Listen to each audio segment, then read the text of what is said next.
This is all wrong. I shouldn't be up here. I should be back in school on the other side of the ocean. Yet you all come to us young people for hope. How dare you! Boring. Boring. Boring. Okay, you got it. Don't tell us what we're going to feel. We're trying to solve a problem. Don't tell us what we're going to feel. I'm not telling you. Because you're in no position to dictate that. That's exactly what you're doing. You're in no position to dictate what we're going to feel.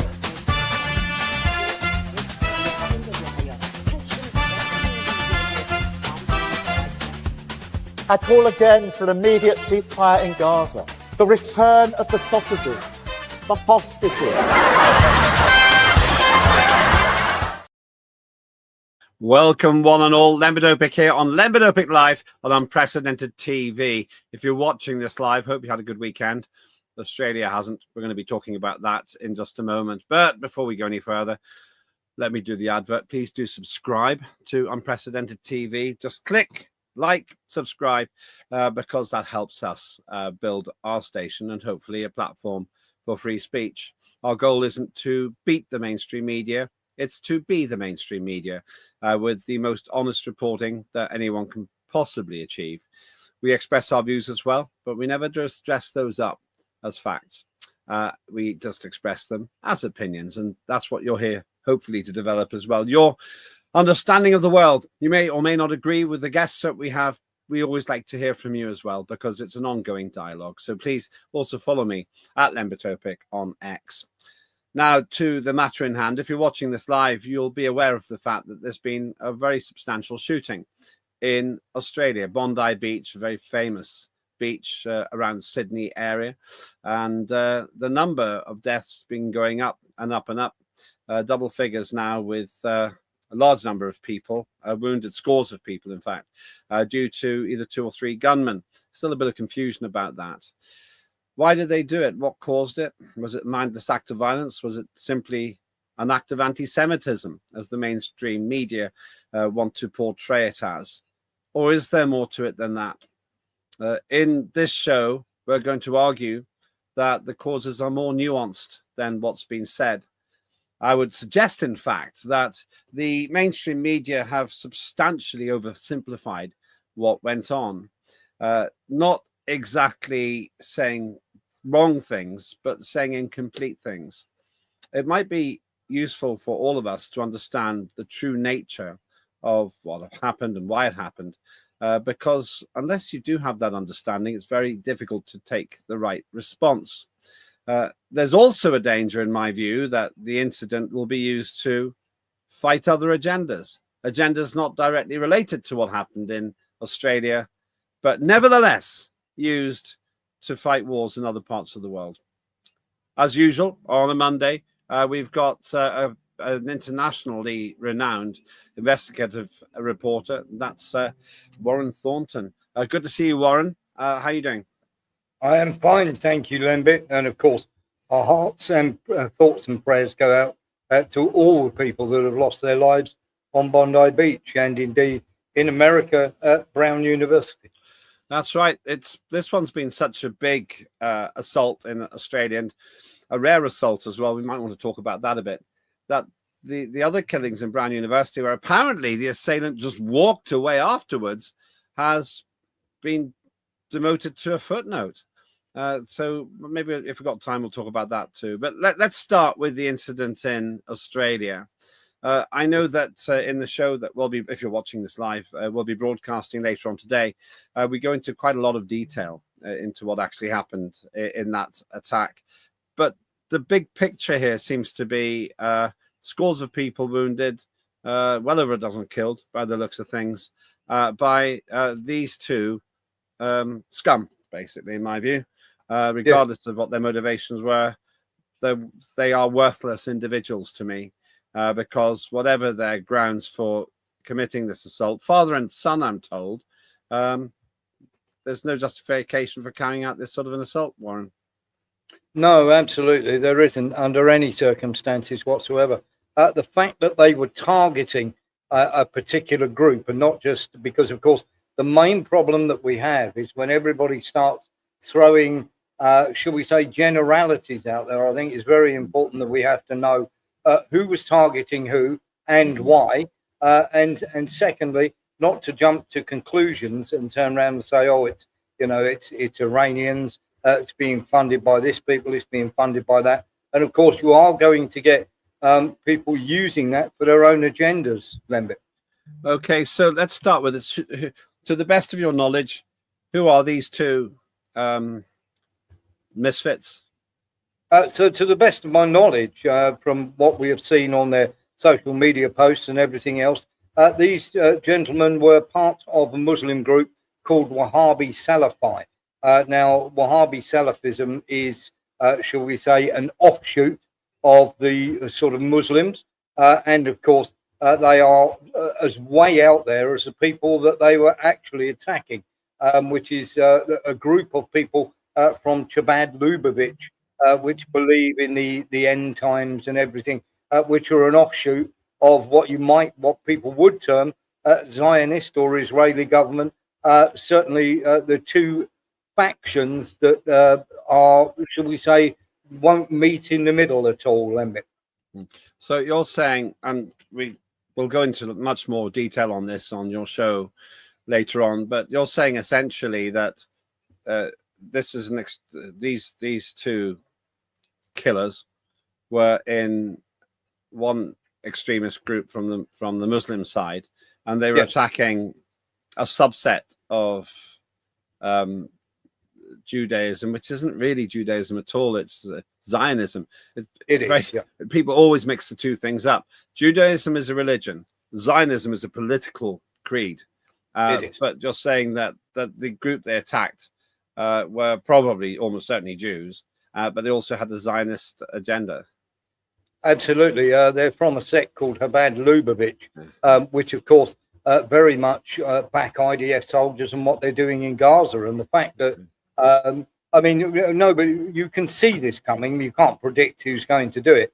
But the very fact of what's been going on in Gaza should have woken people up to this was going to happen. Now, in an ideal world, Lembit, it shouldn't. But we all know, you and I both discussed this, that there would be some sort of revenge package that would be implemented by someone somewhere. And of course, this is what we've got. This is not ISIS. This is not Al Qaeda. This is not Iran. This is not, the nonsense that's going to come out that this is in some way Hezbollah or linked to Iran. This is an organization that are in effect funded by Saudi Arabia. That's a pretty big statement. When you say funded by Saudi Arabia, what do you mean? Okay, so Saudi Arabia has been a major player in the funding of Wahhabism and Salafism. They've made significant investments through official and non-official channels. The Saudi government spent over 75 billion from 1982 to 2005 to establish Islamic colleges, centers, mosques, schools, and of course, should we say, the funding has been aimed at spreading Wahhabism and Salafism, which have been characterized by other people as puritanical and rigid teachings that have influenced various extremist movements, including Al Qaeda and ISIS, but are not them. I have to say, though, that I hold the individuals who did it responsible, whatever Saudi Arabia's political or spiritual motivations. I'm not going to say that Saudi Arabia told these men to go and kill other people. You're not saying that, are you? No, what I'm saying is that Saudi Arabia have sponsored these groups in the past. And what I'm trying to do here is give you an indication of if there is teachings out there that are along those lines, that there are going to be other bad elements in the world, Lembit, who try to use this for a different agenda. And that agenda being either Iran or, of course, the Yemenis, who are fighting Saudi Arabians in their own country at the moment, or, of course, they'll try and blame Hezbollah. Now, Hezbollah and Iran are nothing to do with this. Neither are the Yemenis. In fact, the Yemenis are fighting these people in their own land. Well, maybe have a quick chat about that later, because there have been some fairly serious.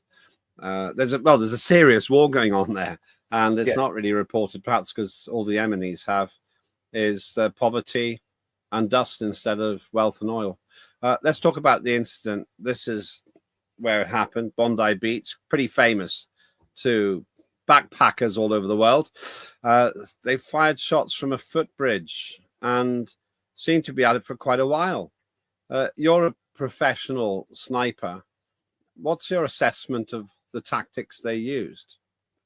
Well, very simply, I thought it's highly, how can I put it? It's got amateur written all over it.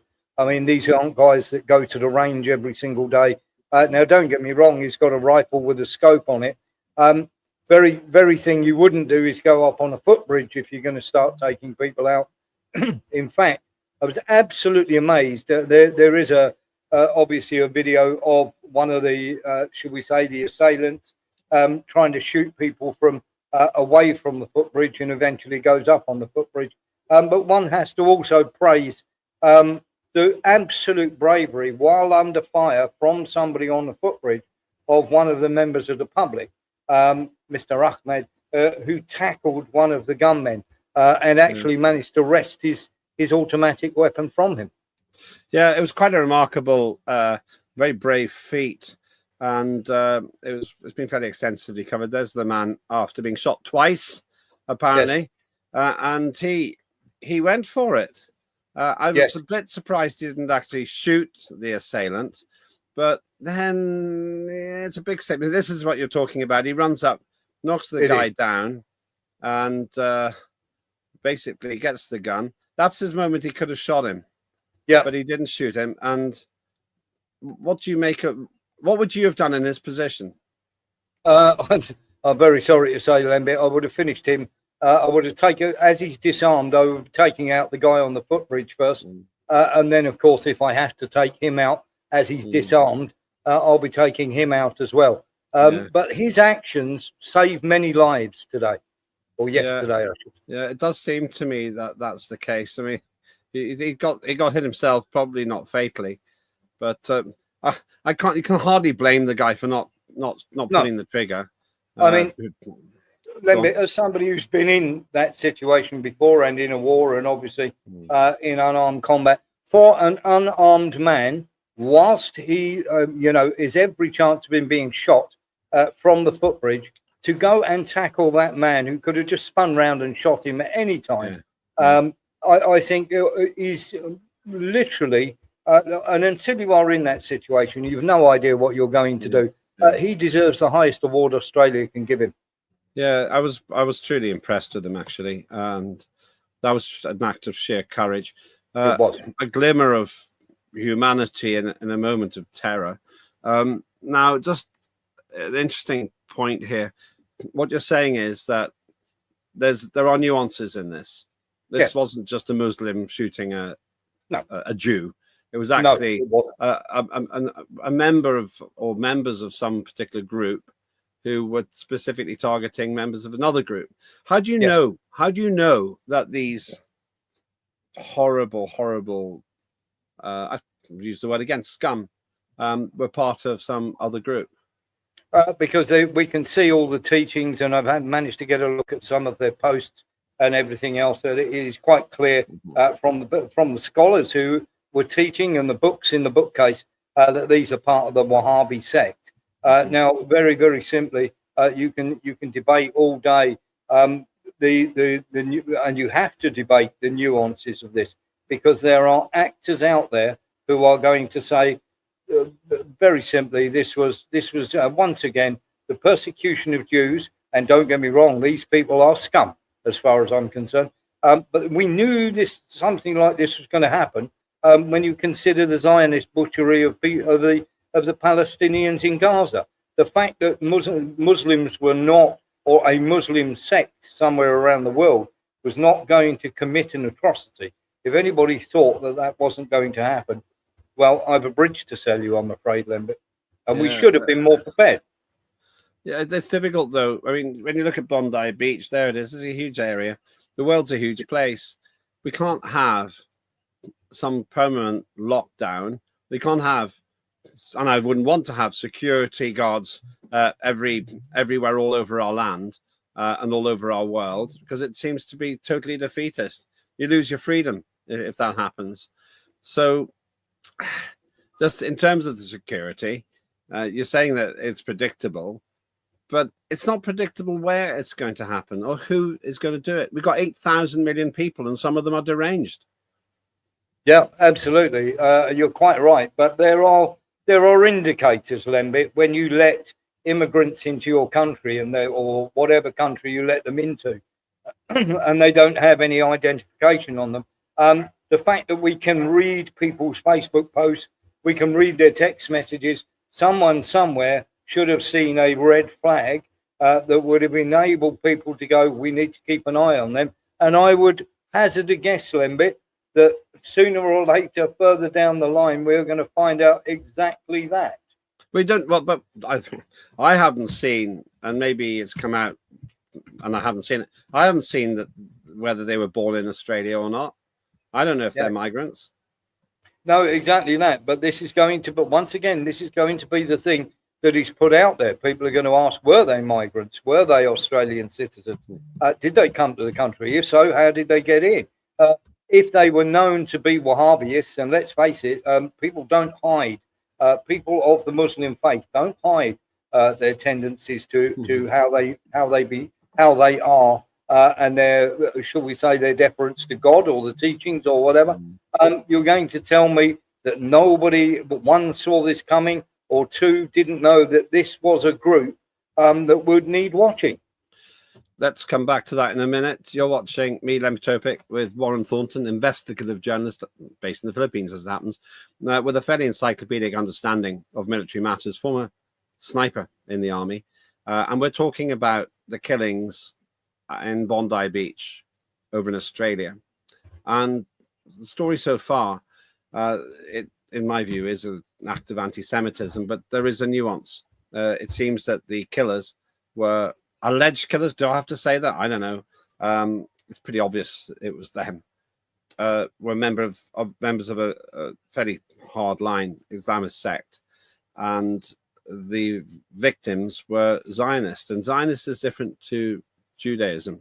Zionists often are Jews, but it's a political agenda. Warren Thornton is saying we've got to be careful because he fears that this killing spree will be used in justification for other strategic interventions elsewhere in the world. Before we go back to Warren, though, let me remind you, we've got a great series, sometimes not comfortable viewing, but very important viewing, with Claire Dyer and Dire Consequences. She takes local issues and finds their national significance. Watch this.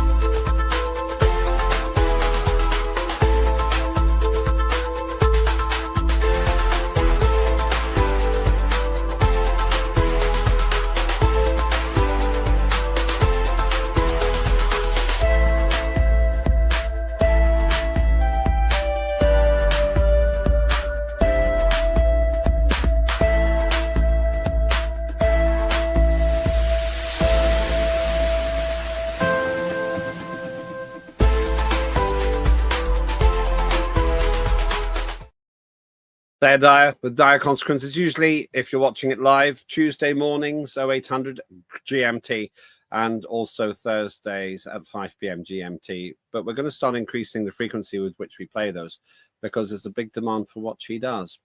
Let's return to the subject in hand today. If you're watching this, it's not long after the killing spree at Bondi Beach in Australia and with Warren Thornton.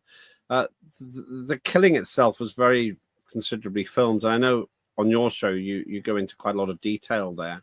Once again, with your professional experience as a sniper, what do you learn about these people who committed the killings? You've extensively viewed the video. Yeah, they're quite clearly, shall we say, amateurs. We also had two female Australian police officers who for 20 minutes didn't engage. Now, we don't know whether they were armed or not, but the response time seemed quite shocking. I would be asking questions there. These guys were quite clearly amateurs. Nobody in their right mind, where they are firing from there, that is fairly easy to pick them off. And in fact, if you wanted to do all sorts of, should we say, catastrophic damage, the place for you to be would be down on the beach, where, of course, you literally can't miss. It would be like a turkey shoot. There is no doubt that they were deliberately targeting a group of people. They weren't just shooting indiscriminately at people. It may have turned out like that in the end, because in the fog of war or the fog of battle or the fog of somebody killing somebody, strange things happen to people when you put weapons in their hand. I've seen it only too often myself. But the panic is entirely understandable. When I was looking after people in war-torn areas, when all of a sudden shooting would start and nobody knew which direction or where it was coming from, you would see people who weren't trained for that sort of thing just generally panic and run in all directions, and in some cases toward where the gunfire had actually come from. Well, I'm hardly surprised. I grew up in Northern Ireland, and I remember hearing shooting very near my house, seeing explosions. It's frightening. No two ways about it.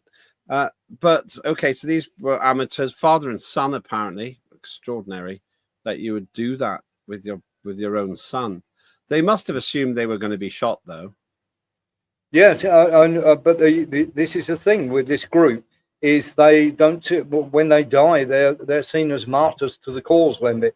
The idea, I mean, they knew full well there was no effort to escape at all. They were just going to stay there and carry on until it was all over. There was absolutely no chance that they were thinking of making any escape whatsoever, Lembit. Had they done so, they would have killed who they killed, and then they would have disappeared with somebody driving some sort of getaway car or whatever. They would have been hooded. They certainly wouldn't have had their faces on display. So they knew full well that when they turned up, they weren't going home again. We could have some debate about whether they thought of themselves as martyrs, but I really don't care what they thought of themselves. I don't want to honor them in any way, whatever. As far as I'm concerned, they're common criminals who attacked other human beings, and whatever their views, whatever their intentions, it is completely unacceptable to me. That any dressing up of their cause as being legitimate enough to strike out at the people celebrating some kind of a religious festival is just not acceptable to me. But I think you're absolutely right there, Lembit. No, and I mean, no way. All I'm trying to do is put flesh on the bones for you. I'm not excusing their actions in any way. At the end of the day, you may have done that because you think, because of what happened in Gaza or whatever. That makes you just as bad as the people that are carrying it out. And there is no excuse for taking another human life, especially to shoot unarmed civilians is quite disgraceful. And I would turn around and abhor and decry their actions. But as far as I'm concerned, these extremist groups, and I don't care which end of the spectrum you are, these extremist groups or people going around killing each other just willy-nilly and slaughtering civilians is absolutely not on, and it is almost becoming something that is not acceptable but justified. And there, you're right, there is no justification for shooting other people, unarmed civilians, in any way, shape or form. Now, I want to talk about the general question of whether we have a level playing field and how we judge these in a minute. But Benjamin Netanyahu has wasted no time in criticizing the Australian Premier Albanese. I think he's basically said, "Oh well, I warned him." I don't think this is a fair thing to say. 25 million people in Australia. It's an entire continent. Yes. What did he expect Albanese to do? Oh, this is Netanyahu trying to literally dust off some of the blame. It is one of those throw enough mud at somebody else and hopefully the mud will stick. It's his policies in Gaza that are possibly one could argue are the catalyst for what has happened. Now, don't get me wrong. Don't get me wrong, Lembit. There have been all sorts of Muslim terrorist activities all around the world, in various places and everything else. But did they think, with their policies in Gaza, that this would make the idea of this happening less likely or more likely? Yeah, though they can't. Despite my views about Netanyahu and what's happened in Gaza, once again, I can't say that I would blame Netanyahu for what these idiots in Australia did, murderous idiots, because the only way you could argue that is if you implied that an eye for an eye is the way the world works. I don't see that. I don't think that. No, absolutely, Lembit. But you have to, right, it is a really, really important thing. When you are a soldier or you are somebody who believes, you have to remember that these people are their religion or their ideology, they are zealots. And that all I'm trying to do here is give you an idea of how these people are going to see this. And you cannot, as much as we abhor it, and I abhor it, and so do you, these are the way these people think. And the fact that of his policies in Gaza was always going to make this more likely. Abhorrent as it is, it was always going to be more likely. Go on. Yeah, go on, Lembit. I was going to say, right, we have to separate two things in my view here: catalyst and responsibility. Maybe, I don't know, maybe these murderous fools in Australia were motivated because of what they've seen Netanyahu's policies do in Gaza, but that doesn't make Netanyahu, and I very rarely defend anything Netanyahu does, but it doesn't make Netanyahu responsible for the murder spree in Australia. It might explain why they did it, but it doesn't in any way exonerate these murderers for what they've done. No, it doesn't. And this is where we have to make a very fine and distinct point. It doesn't exonerate these murdering butchers that have done this. Okay, it really doesn't. But it sure doesn't help the fact that Netanyahu was doing the same thing and getting his IDF soldiers to do the same thing. Did the rest of the world seriously think there would be no consequences for those actions?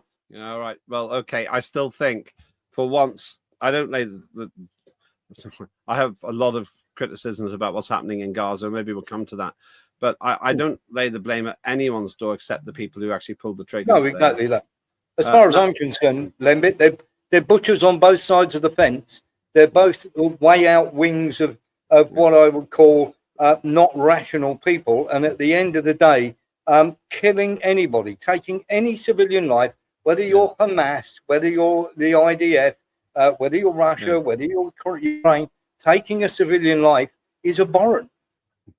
Well, that we can agree. Let's now look at one other area.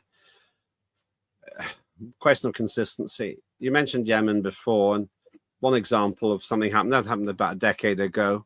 A wedding that became a funeral. U.S. drone attack on marriage procession in Yemen. That same sort of thing has happened in Afghanistan.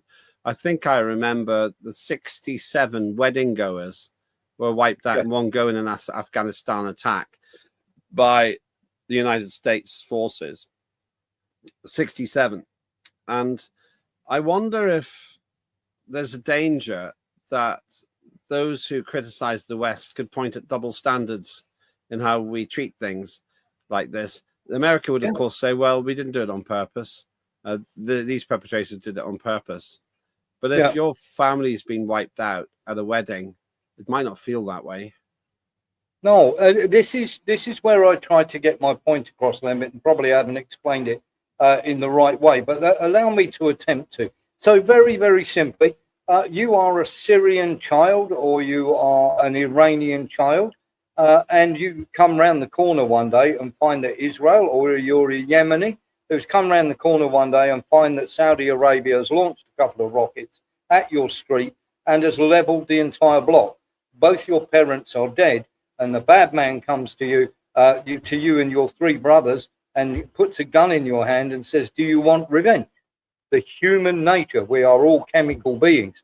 The human nature says that you kill one innocent person, you create more terrorists than you can handle. Yeah, this is the thing. And then you mentioned Gaza. And I mean, you've seen lots of footage from Gaza. The utter, well, there you are. There's some. utter destruction.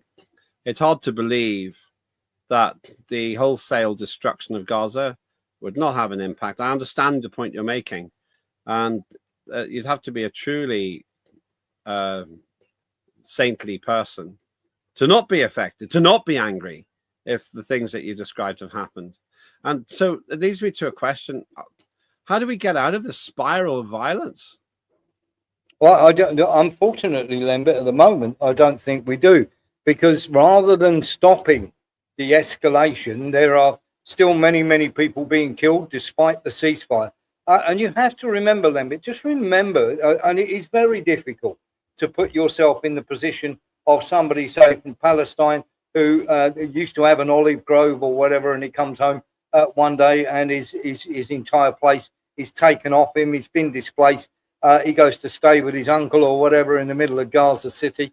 And if that was your home, how would you feel, Lembit? How would you react if you see babies being killed? Now, I'm not excusing anybody doing it, but you can understand why this might trigger people to pick up a weapon and go and kill other people. And as long as we keep doing this, Lembit, this is going to keep happening. And this is my point. I don't excuse what they did, but it is entirely understandable why they're doing it. I don't excuse when they do it first, and then, of course, they get the reaction, and then they moan about it afterwards.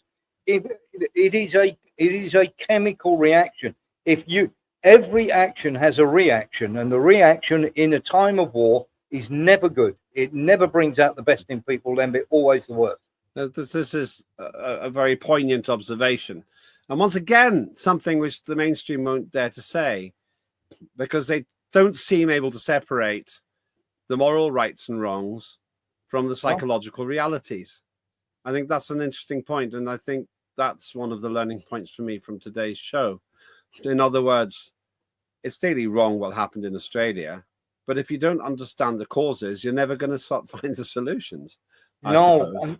And here's the thing, Lembit. I mean, you look at people say, are you pro-Russian because you are saying that the Russians are right in what they're doing? Well, the Russians are right in what they are saying.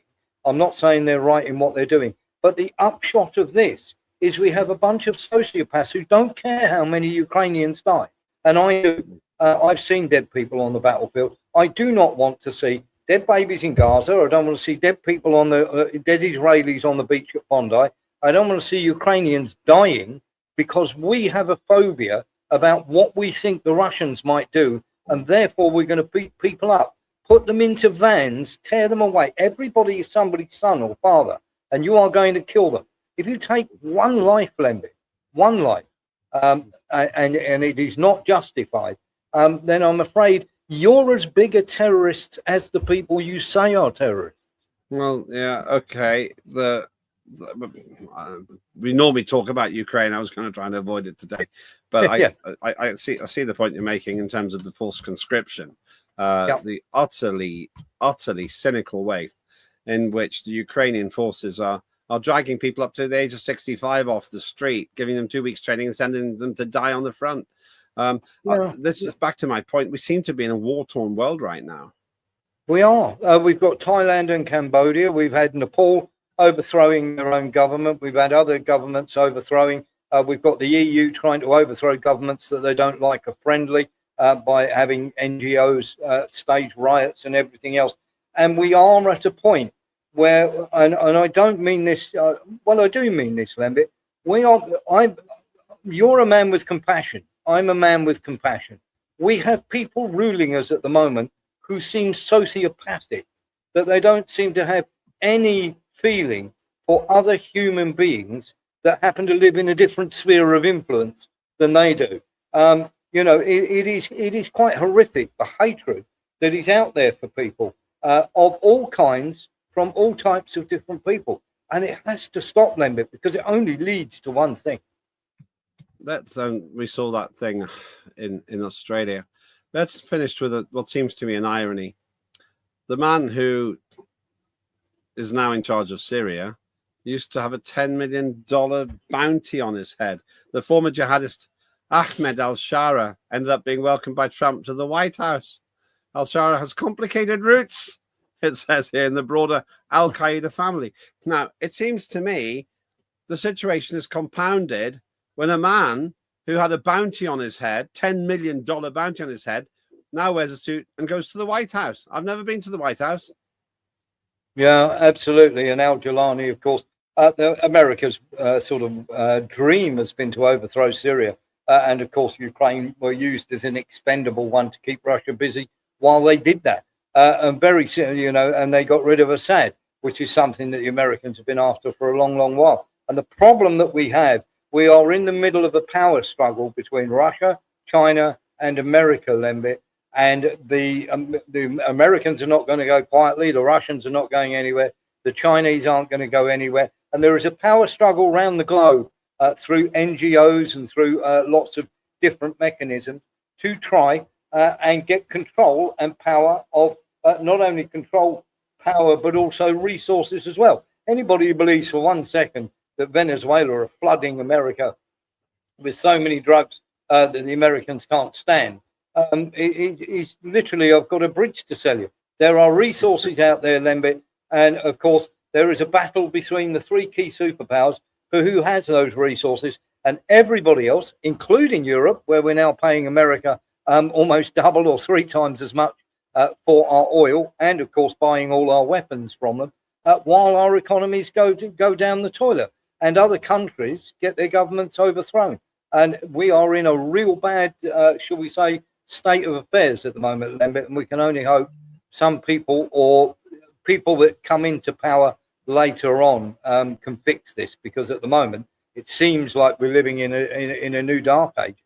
Is there anything we can learn from what we're seeing here? Donald Trump welcoming a former terrorist, I suppose, and these people shooting with intent to kill.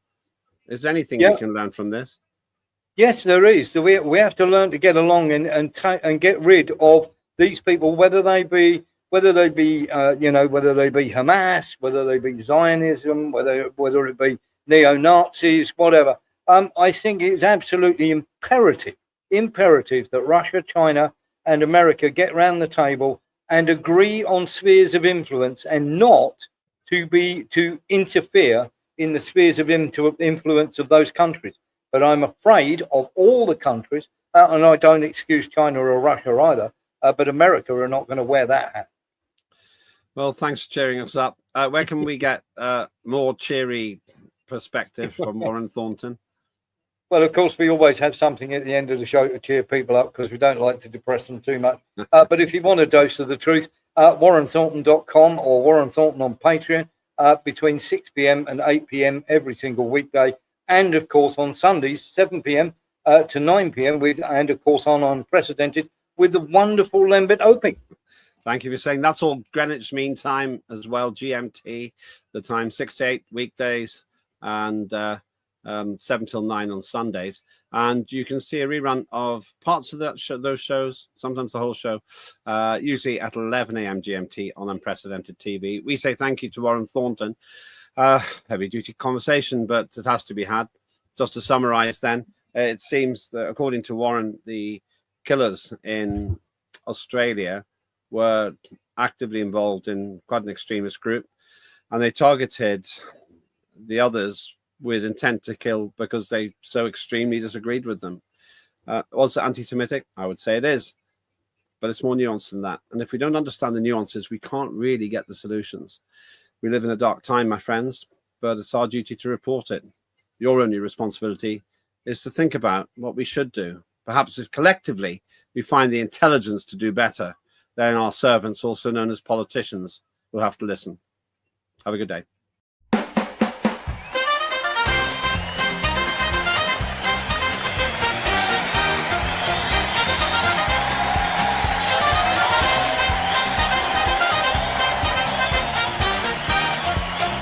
Immediate ceasefire in Gaza.